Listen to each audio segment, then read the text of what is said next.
आज हम कक्षा 10वीं के सामाजिक विज्ञान विषय के राजनीति विज्ञान खंड से अध्याय 14 स्वतंत्र भारत में लोकतंत्र और राजनीतिक संस्थाओं की कार्यप्रणाली के अंतर्गत भारतीय राजनीति में 1967 के बाद की प्रमुख राजनीतिक घटनाओं के बारे में चर्चा करेंगे। इसके अंतर्गत बैंकों का राष्ट्रीयकरण और प्रिवी पर्स की समाप्ति।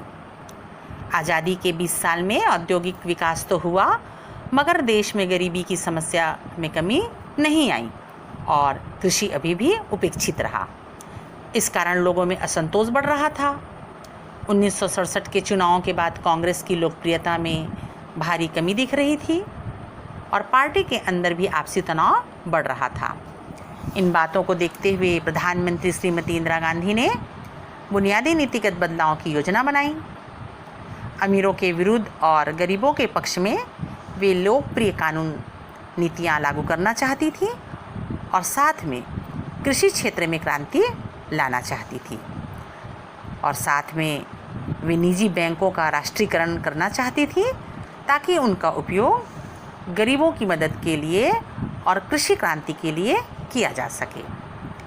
सिंचित क्षेत्रों में किसानों को ऋण व अनुदान देकर उन्नत बीज, खाद और दवाओं के उपयोग से उत्पादन बढ़ाने की योजना तैयार हुई, जिसे हरित क्रांति कहा गया।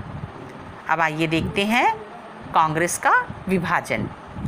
इस दौर में कांग्रेस पार्टी में मतभेद बढ़ते गए। एक और युवा नेता जो गरीबों के पक्ष में तीव्र कदम उठाना चाहते थे और उनका वामपंथी दलों की तरफ झुकाव था। दूसरी ओर संगठन के पुराने नेता जो बीच के रास्ते पर चलना उचित समझते थे। इंदिरा गांधी के इन कदमों का आम लोगों ने काफ़ी हद तक समर्थन किया, लेकिन कांग्रेस के अधिकांश बड़े नेता उनसे खुश नहीं थे।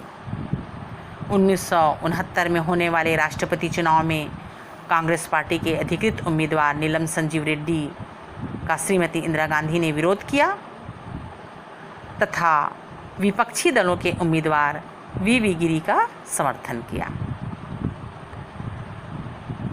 बहुत से कांग्रेस विधायकों और सांसदों ने वी गिरी के पक्ष में मतदान किया और वे चुनाव जीत गए। इस घटना के बाद कांग्रेस की फुट वास्तविक विभाजन में बदल गई।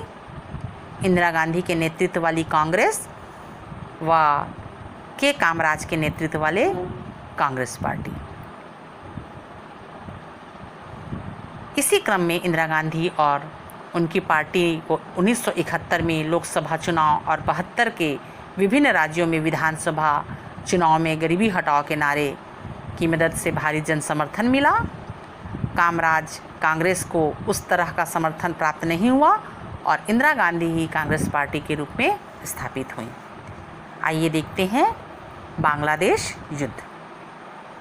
1947 में जब भारत और पाकिस्तान का विभाजन हुआ, पूर्वी बंगाल को पाकिस्तान का हिस्सा बनाया गया था क्योंकि वहाँ पर भी मुसलमान बहुसंख्यक थे।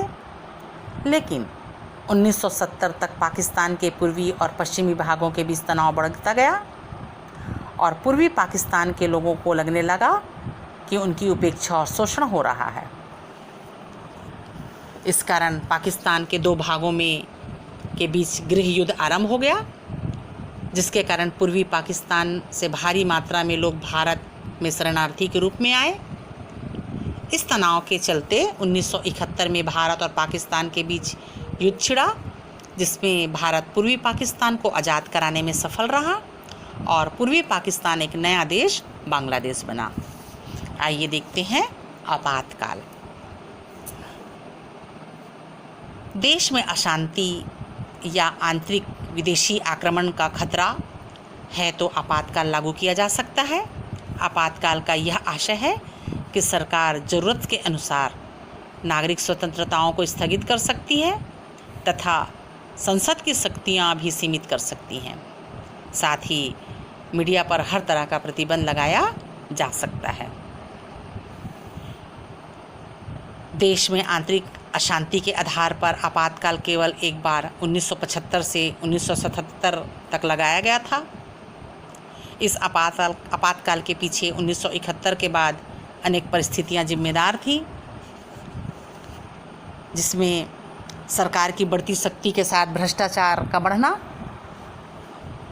1973 में अरब इसराइल युद्ध के चलते पेट्रोल डीजल की कीमतों में भारी वृद्धि हुई, जिसके प्रभाव से देश में महंगाई तेज़ी से बढ़ी, और साथ ही 1971 के लोकसभा और 1972 के विधानसभा चुनाव में सरकार के लुभावने वायदे किए थे, मगर उन्हें पूरा करने की तरफ कोई विशेष प्रयास नहीं दिख रहा था, जिसके चलते मजदूरों की हड़ताल और भ्रष्टाचार विरोध जैसे आंदोलन तीव्र होने लगे।